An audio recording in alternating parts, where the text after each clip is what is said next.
¿cómo están? Soy Estefanía Rada, es un gusto poder saludarlos. Les doy una cordial bienvenida a Noticias 365. Empezamos.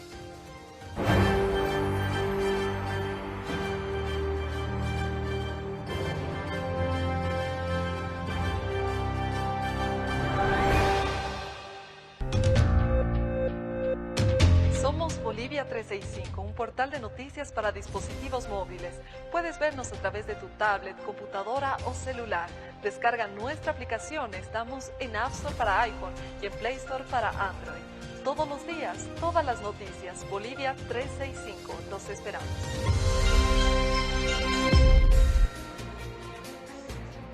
Arrancamos el desarrollo de las noticias hablando del expresidente Evo Morales, quien asegura que no hubo fraude en las elecciones del 2019 y pide levantar los procesos de las personas implicadas.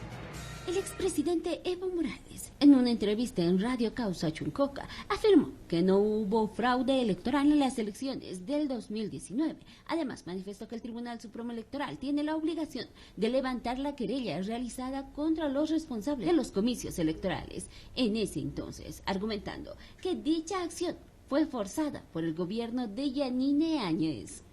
El pueblo ha dicho que no hubo fraude. La mejor prueba sobre el llamado fraude es estos resultados. ¿Qué fraude? Esa imagen llamado notable del Tribunal Supremo Electoral, ¿qué es? El pueblo dijo, no hubo fraude, levantar las demandas y se liberen todas y todos. Además de una serie de tweets que cuestionan a la OEA con relación al informe preliminar de las elecciones del 2019, afirmando lo siguiente: Luis Almagro miente, es falso, que me pidiera aceptar su informe de las elecciones del 2019 y que yo no renuncié porque la última vez que tuve contacto con él fue en mayo del 2019, cuando pidió ver la concentración de 1 millón de personas en Chimoré. Él es un golpista y debe renunciar, indicó Morales en su cuenta en Twitter. Recordemos que días atrás Almagro habría contestado a las declaraciones del expresidente, señalando que pidió expresamente a Evo Morales que no renunciara, pero este salió corriendo. A su vez, recordemos que Almagro pidió no realizar una paralización de elecciones, debido a que no serían las mismas la realización de las elecciones del 2019 y la realización de las elecciones 2020, donde el movimiento al socialismo ganó con más de un 50%. La justicia decidió levantar la orden de aprehensión en contra de Héctor Arce, quien era exministro en el gobierno de Evo Morales. La ex autoridad está pensando cuándo va a salir de la residencia mexicana donde se encuentra hace más de 11 meses. El juez primero de instrucción de lo penal de La Paz, Román Castro, decidió la anulación de la orden de aprehensión contra Héctor Arce Saconeta por falta al debido proceso en el caso fraude electoral. La ex autoridad evaluó al momento el abandonar la residencia mexicana en La Paz. Así lo dio a conocer el abogado del exministro, Aniore Álvarez Barba, quien aclaró que no solo se anuló la aprehensión, sino que todos los obrados por la acumulación de pruebas de manera ilegal en la investigación a cargo del Ministerio Público. De que la resolución de aprehensión ha sido emitida de manera ilegal, sin cumplir los requisitos formales, es decir, sin cumplir una debida fundamentación, el explicar por qué, y sobre la salida de la residencia Embajada de México se va a evaluar en las próximas horas junto con todo el equipo técnico, toda vez que al momento él sigue en su calidad de refugiado, de asilado en la Embajada de México en la ciudad de La Paz. Por otro lado, el diputado opositor Amílcar Barral dijo que también se enteró que el exdirector de la AGETIC, Nicolás Laguna, fue beneficiado por el rechazo de la denuncia en su contra, lo que en su criterio demuestra que el MAS siempre manipula la justicia. Pero esta es una prueba más de que la justicia siempre ha estado dependiendo del movimiento al socialismo, más de Héctor Arce, que fue el ministro de Justicia, quien es el que ha puesto a todos los que son hoy magistrados y demás. Por otro lado, su colega Víctor Borda del Movimiento al Socialismo negó las acusaciones de Barral, señalando que el procedimiento indica que si no hay un fundamento fáctico y jurídico, no se puede detener a una persona bajo orden de aprehensión. Conozco yo los argumentos fácticos y jurídicos con el cual el Ministerio Público haya dejado sin efecto el mandamiento. Puede ser emergente de una acción, lo revisaremos, pero lo único que pedimos es que Fiscalía, juzgado, actúen con probidad, objetividad esta vez, ¿no? El abogado de Héctor Arce Saconeta asegura que no existe ninguna orden de captura o arresto contra el exministro de Justicia. La resolución emitida es de inmediato cumplimiento y se debe remitir en 24 horas una copia al Tribunal Constitucional, afirmó Álvarez. El abogado de Evo Morales dice que su cliente no ha sido notificado para la audiencia cautelar por el caso terrorismo. A pocos días de la audiencia de medidas cautelares del expresidente Evo Morales por el caso terrorismo, su abogado defensor, Wilfredo Chávez, informó que no fueron citados ni notificados para la sesión que fue reprogramada para este martes 27 de octubre a la hora 10 de la mañana en el Juzgado 10º de Instrucción en lo Penal en La Paz. Evo Morales no ha recibido ninguna citación ni notificación dentro de los procesos que se dice le han iniciado. En consecuencia, una vez cumplidas esas formalidades, recién se podrá dar una palabra sobre el tema, afirmó Chávez para Radio Herbol. Sin embargo, el 15 de septiembre, el fiscal general del Estado, Juan Lanchipa, señaló que la autoridad judicial ha dispuesto la notificación, la emisión de un edicto, para que el señor Morales, en un plazo de 10 días, pueda apersonarse ante la autoridad judicial. Morales no se presentó en la fecha, por lo que la audiencia fue reprogramada para este martes 27 de octubre en la ciudad de La Paz. A denuncia del actual gobierno, la Fiscalía investiga a Evo Morales por los delitos de terrorismo y financiamiento al terrorismo y pide su detención preventiva a consecuencia de un audio de noviembre de 2019 sobre un contacto telefónico entre Evo Morales y Faustino Yucra, a quien instruye cercar ciudades y dejarles sin alimento. Nicolás Maduro ha confirmado una reunión fugaz con el expresidente Evo Morales en Venezuela. El presidente de Venezuela, Nicolás Maduro, confirmó este domingo que tuvo un encuentro con Evo Morales durante una fugaz visita del exmandatario boliviano a Caracas, de la que previamente no se había informado de manera oficial. En una transmisión por la televisión estatal, Maduro dijo que Morales le regaló un libro, sin ofrecer los detalles ni razones de la visita. Maduro aseguró que el texto titulado Evo Morales, volveremos y seremos millones, cuenta los detalles del golpe de Estado en Bolivia y el exilio del expresidente en México y Argentina. El exmandatario izquierdista buscó refugio primero en México y luego en Argentina tras renunciar el 10 de noviembre de 2019 a la presidencia de Bolivia, presionado por las Fuerzas Armadas y policiales en medio de masivas protestas y denuncias de fraude electoral. Morales viajó a Caracas tras la contundente victoria del economista de izquierda Luis Arce en las elecciones presidenciales de Bolivia del domingo 18 de octubre. Evo Morales fue uno de los principales aliados en América Latina del fallecido expresidente venezolano Hugo Chávez, lazos que permanecieron estrechos con su sucesor Maduro. Sin embargo, la cercanía entre La Paz y Caracas sufrió un giro cuando Yanine Áñez asumió la presidencia interina de Bolivia hace 11 meses tras la renuncia de Evo Morales. El Comité Pro Santa Cruz acusa a la presidenta Yanine Áñez y al candidato de Comunidad Ciudadana, Carlos Mesa, por hacer un acuerdo político con el Movimiento al Socialismo. El Comité Pro Santa Cruz, mediante un comunicado, acusó a la presidenta del Estado, Yanine Áñez, y al candidato presidencial por Comunidad Ciudadana, Carlos Mesa, de haber hecho un acuerdo político con el Movimiento al Socialismo. Esto por reconocer la victoria de Luis Arce Catacora en las elecciones del 18 de octubre, con resultados preliminares, y no denunciar las supuestas irregularidades que hubo en estas elecciones. Una parte del comunicado afirma lo siguiente: un hecho verdaderamente sorprendente fue el prematuro reconocimiento de los resultados electorales por parte de la presidenta del Estado, Yanine Áñez, y Carlos Mesa, con solo datos de una encuestadora privada. Esa actitud muestra, cuando menos, un comportamiento sospechoso. Una buena parte de la ciudadanía lo ve como un arreglo político de mutuo beneficio con el MAS.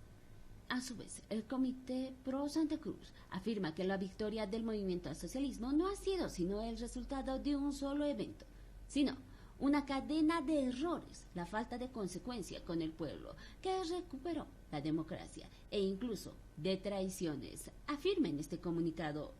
El comunicado finaliza de la siguiente manera: en estas circunstancias, el Comité Pro Santa Cruz, la Unión Juvenil Cruceñista, las plataformas ciudadanas y algunos comités cívicos del país y una gran parte de la nación se han quedado solos con la única convicción que existió un fraude y que nuestra lucha es justa, una lucha por la democracia y la libertad de Bolivia, amenazada por la vuelta del totalitarismo.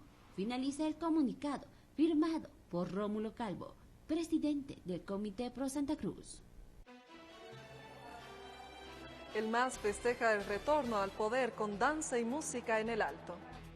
Colorido y variado desfile folclórico, el movimiento al socialismo festejó la victoria electoral que llevó a Luis Arce Catacora a la presidencia de Bolivia y David Choquehuanca a la vicepresidencia. La celebración del Partido Azul se inició al promediar las 9 de la mañana en la avenida Cívica, a la altura del cruce a Chocaya, desde donde los grupos de bailarines partieron al son de tarcas y sicuri. Otros hicieron el recorrido a ritmo de bandas de músicas. Todos rompieron la quietud acostumbrada en los últimos 7 meses por la pandemia del coronavirus. Los organizadores masistas que llegaron de los 9 departamentos del país, en especial de las áreas rurales, recorrieron la amplia avenida cívica en la zona de Santa Rosa hasta llegar al mercado campesino, donde se encontraba un gran palco para que las principales autoridades electas vieran pasar el desfile y saludar a los grupos militantes. Todo era algarabía, júbilo y fiesta. Muchos de los convidados olvidaron los barbijos, insumos que quedaron adornando las barbillas. Todos eludieron la distancia social que instruye la emergencia sanitaria porque era más urgente estar juntos. En el festejo político se destacaron los grupos autóctonos del altiplano paceño con danzas como la tarqueada y la pinquillada, además de las organizaciones sociales que llegaron a todo el país con danzas típicas e instrumentos musicales de sus regiones. También arribaron al festejo del binomio ganador los 9 legisladores electos para conocerse entre ellos, coordinar su trabajo en el Parlamento y recibir su credencial del Tribunal Supremo Electoral. El Tribunal Supremo Electoral, el presidente Salvador Romero ha comunicado que 48 horas después de la transmisión de mando se realizará la convocatoria para las elecciones subnacionales. El presidente del Tribunal Supremo Electoral, Salvador Romero, anunció que pasadas las 48 horas de transmisión de mando presidencial, el ente electoral convocará a los comicios subnacionales, donde se elegirán alcaldes y gobernadores. Hasta 48 horas después de la posesión del presidente, el Tribunal Supremo Electoral debe convocar a la elección subnacional de 2021 y debe hacerlo. Esta elección se deberá desarrollar en un lapso máximo de 120 días. La autoridad del ente electoral así lo dio a conocer en una entrevista en la Red 1.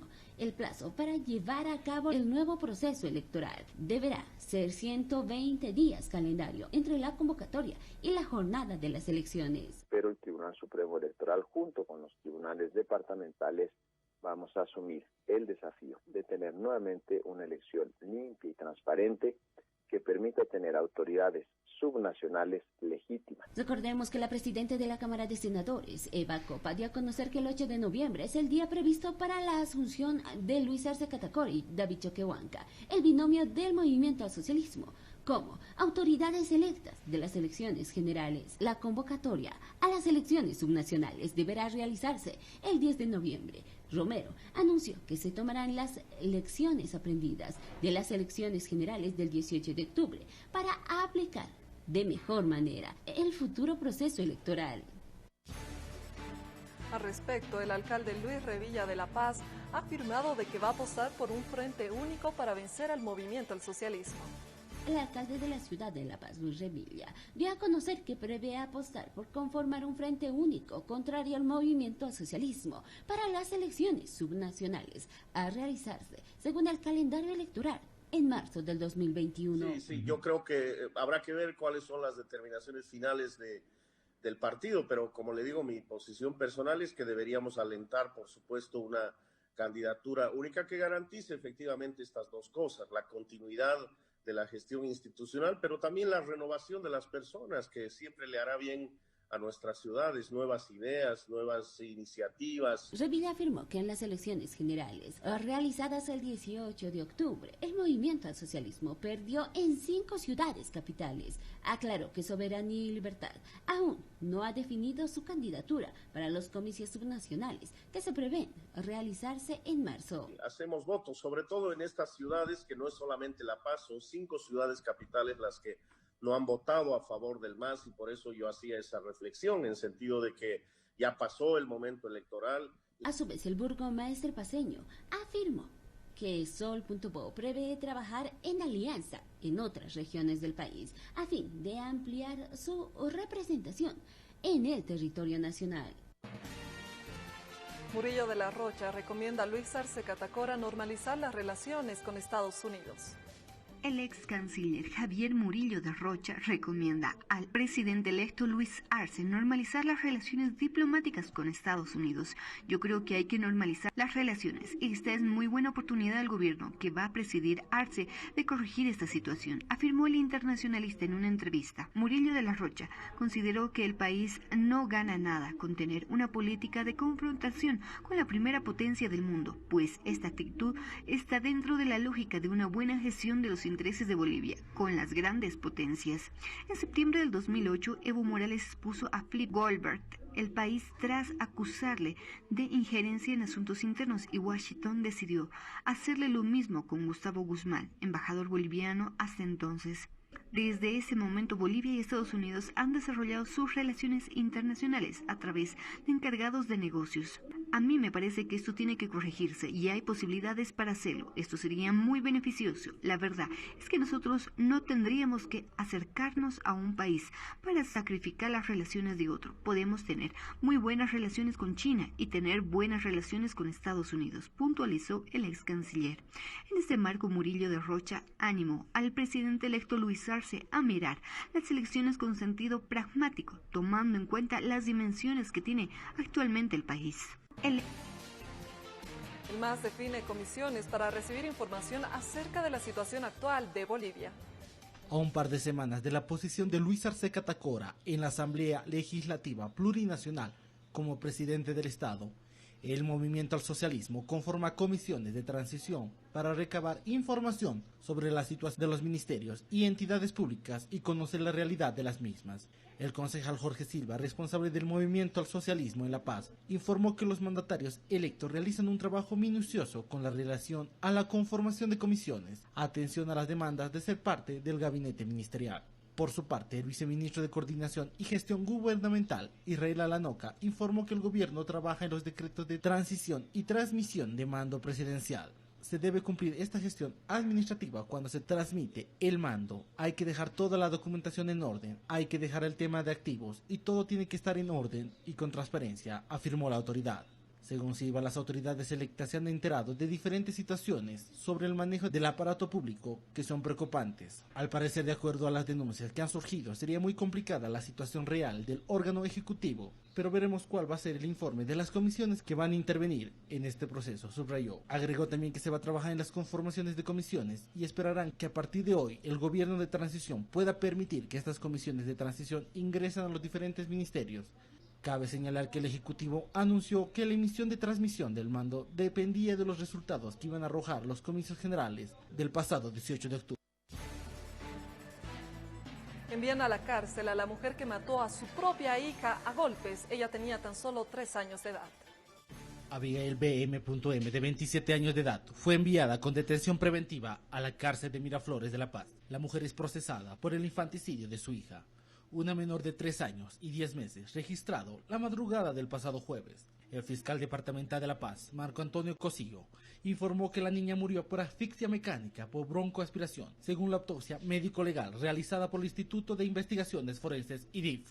Los golpes recibidos en la cabeza provocaron que el cerebro de la niña no active las defensas que tiene el organismo frente a náuseas y vómitos que tenía la víctima, por lo que la madrugada del pasado jueves, antes de llegar al hospital materno-infantil, perdió la vida. La menor presentaba en la parte posterior de la cabeza 3 golpes de diferentes datas, entre 1 a 5 días, hundimiento de cráneo antigua, entre otras lesiones que ocasionaron su muerte, agregó el investigador. En audiencia virtual de medidas cautelares, el Ministerio Público demostró la existencia de riesgos procesales de fuga y obstaculización en la investigación por parte de la madre, toda vez que los hechos sucedieron al interior de su hogar, aspecto que tomó en cuenta la autoridad jurisdiccional para determinar la detención preventiva de la sospechosa. De acuerdo a la relación de hechos, el 22 de octubre del presente año, la menor había recibido maltrato físico durante el mes de octubre, con múltiples golpes en todo el cuerpo que le provocaron desmayo. Cambiamos de información porque el presidente del Banco Central de Bolivia ha anunciado de que la prioridad es tener una estabilidad monetaria y cambiaria. El presidente interino del Banco Central de Bolivia, Agustín Saavedra Weiss, afirmó que la prioridad número 1 durante su interinato al frente de la institución es mantener la estabilidad monetaria y cambiar a pesar de la crisis económica provocada por la pandemia del coronavirus, no solo en Bolivia, sino en todo el mundo. Tenemos que tomar todas las medidas necesarias desde el ente emisor para proteger la estabilidad monetaria, garantizar la estabilidad del tipo de cambio y dejarle al gobierno entrante la mejor de las condiciones posibles, dado lo delicado del contexto, aseveró. En tal sentido, la autoridad pidió a la población mantener la tranquilidad frente a una serie de rumores que surgen, pues aseguró que junto a los profesionales de la carrera del BSB trabaja emisión. Se debe mantener los parámetros de estabilidad, cuidar las reservas internacionales y dejar las cosas para que el nuevo gobierno aplique el plan de reactivación económica. De esta manera se podrá recuperar progresivamente parte del crecimiento económico que se tuvo en años precedentes, remarcó. Saavedra Weiss apuntó que los exportadores y productores no deben temer, porque existen una serie de mecanismos internos dentro del país que pueden mejorar la competitividad sin necesidad de tocar el tipo de cambio, aseveró. Entre esos mecanismos señaló la reducción de aranceles para los insumos que necesitan los productores en el proceso de transformación de sus productos, además de los incentivos fiscales de diverso tipo, lo que implicaría una mejora al denominado costo Bolivia. El gobierno aclara que los costos del helicóptero chino no afectan al Estado.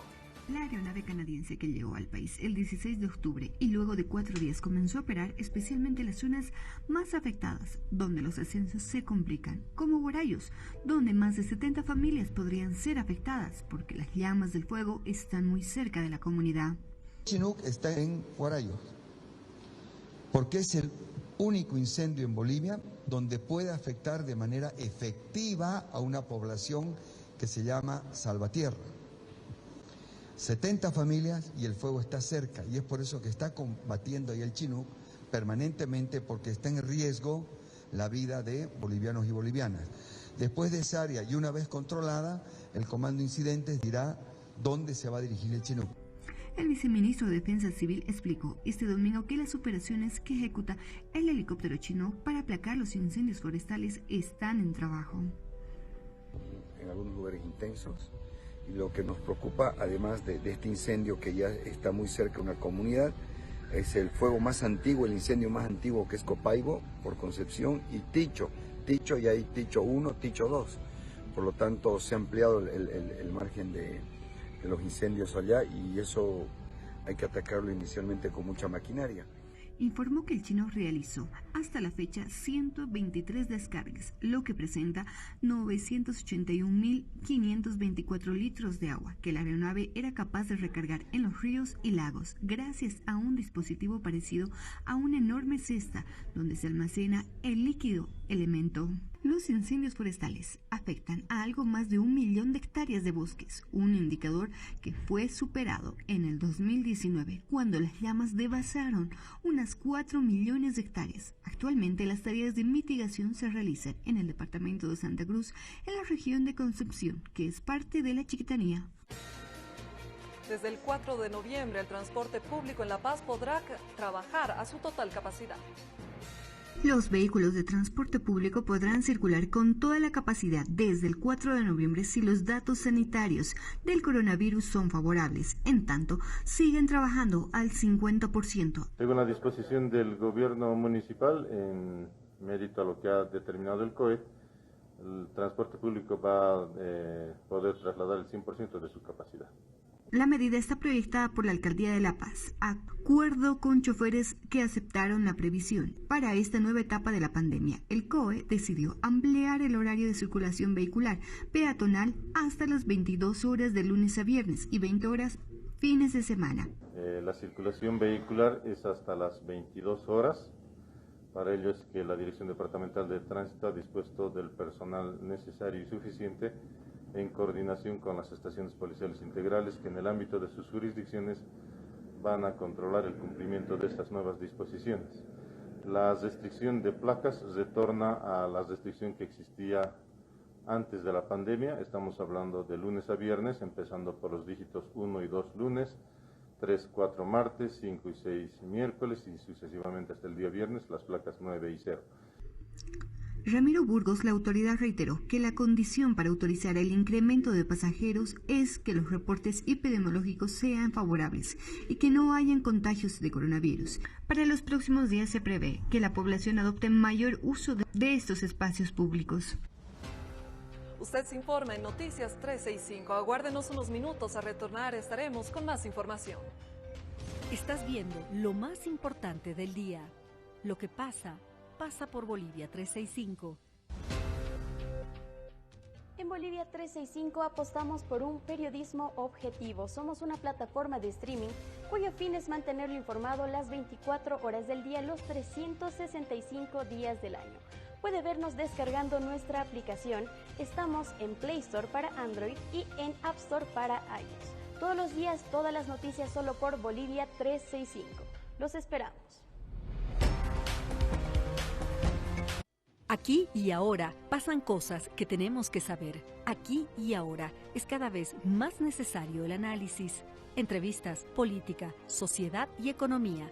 Aquí y ahora con Ramón Grimald. Por Bolivia 365.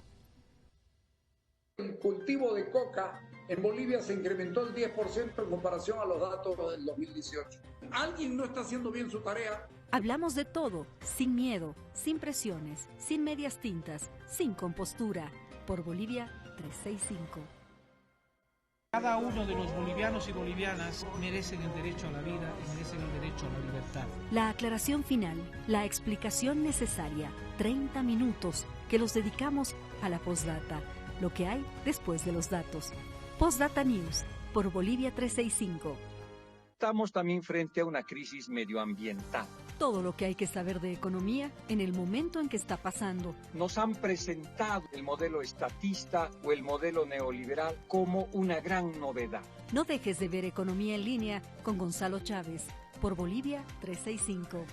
El magazine informativo y de opinión de cada tarde, los temas que nos importan en Bolivia, cuando la mañana noticiosa está empezando a calmarse o a agitarse. La mirada de Tufiare, de lo que pasa y nos pasa. Asuntos centrales, por Bolivia 365. De todo eso, de lo que no se habla en la sobremesa, aquí lo conversamos. Política, sexo, religión, cultura, coyuntura y todo eso que nos gusta y no nos asusta. Con Camila Bedregal y José Luis Durán. Insectos adultos, por Bolivia 365. Porque es tiempo de noticias y opiniones serias. Bolivia 365. Gracias amigos por su preferencia. Es momento de conocer las noticias más destacadas en el ámbito internacional a continuación en nuestro compacto. Histórico triunfo de los partidarios de la reforma constitucional en Chile. El plebiscito de este domingo se saldó con un 78% de votos favorables a reformar el actual texto herencia de la dictadura militar de Augusto Pinochet. El resultado abre un proceso constituyente que culminará en la redacción de una nueva Carta Magna, una tarea que recaerá en una convención compuesta íntegramente por ciudadanos.